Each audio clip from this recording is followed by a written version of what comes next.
Uh-oh. You were supposed to quit drinking a while ago, and if anything, you've only been hitting it harder. You made promises to family, friends, yourself, but you never keep those. It's only gonna get worse. But there's a solution for all of that. Just say that you've quit. Look, there's never gonna be an easy time to stop, so why stop now? Don't make it hard on yourself. We both know it's gonna be easier and way more fun to just drink and not worry about it. But how do you keep up your habit and maintain the appearance that you got your life together still? Come with me on our next workaround. The Workaround. Now, if you're anything like me, your problem with alcohol is one of your favorite things about yourself. And the last thing you want to do is change. That means it's time to identify everything in your life that's getting in the way of your drinking and eliminate it. Let's go over some scenarios where you might have to think on your feet. So the rent is due and your pesky roommates want you to pay up. Problem is you blew it all on coke and booze. On top of that, you need another $20 because your next bottle is more important in anyone's opinion. Insist that all the bills be put in your name. That means your roommates are going to be giving you bill money every single month. Now, is this still bill money when it's not in the bill money envelope? Nope. It's your money. It's in your hand, isn't it? Possession is 0/10 of their business. By the time your sap roommate figures out you haven't paid any bills, you'll be on to your next scam. Just don't sign the lease. If they try to back you into a corner about signing the lease, distract them with a story about that time Jenny's mom showed everybody her tits. They'll forget all about the lease. Let's say you're a married man. First of all, congratulations.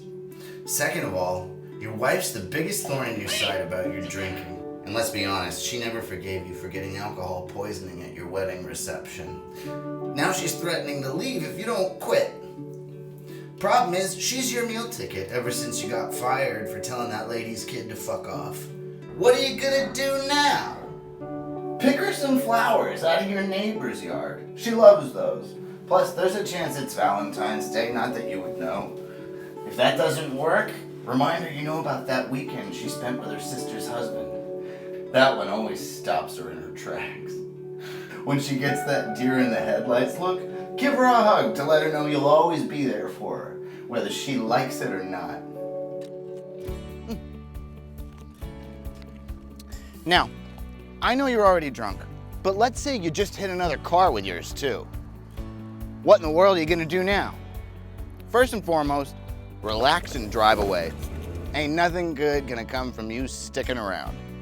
If that's not a possibility, let's say the asshole driver is already outside your window being fussy, politely offer up your information. Would you get out of my way? The liquor store closes in 5 minutes and I'm late for karaoke.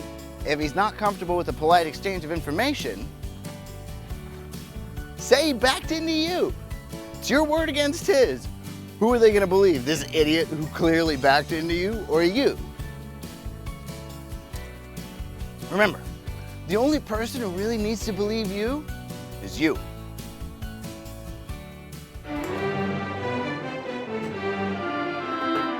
Yo! So, you promised your 6-year-old you'd go to his little concert where he's singing a solo, but you started drinking way too early in the day, and you just hit your stride. Now your mother-in-law's blowing up your spot because you were supposed to meet them there, and she said this would happen. Tell them you're already there. If they can't find you, that's their problem. Tell them you're sick of the back and forth, and you'll see them at home. But what about when they get home? Won't your son tell on you? Sure he will, he's a weasel. But don't worry, you'll be deep in your REM by then. But what about in the morning, you say, when those two hens start clucking in your ear? That reminds me of something my stepdad used to say. Whenever she gets the upper hand, bury your head in the sand. Just don't answer her. Eventually she'll wear herself out. If she's particularly aggressive, point out her hair. It looks awful today. Even if it doesn't, she'll doubt herself long enough for you to slip out the door and go find your third drink.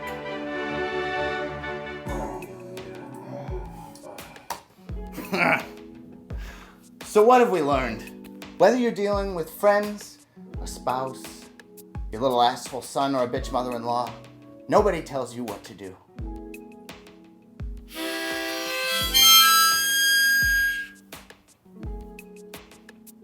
Well, that brings us to the end of our segment. I hope you're drunker now than when you started. I know I am. Join me next time when we call my ex from this burner phone. Bye.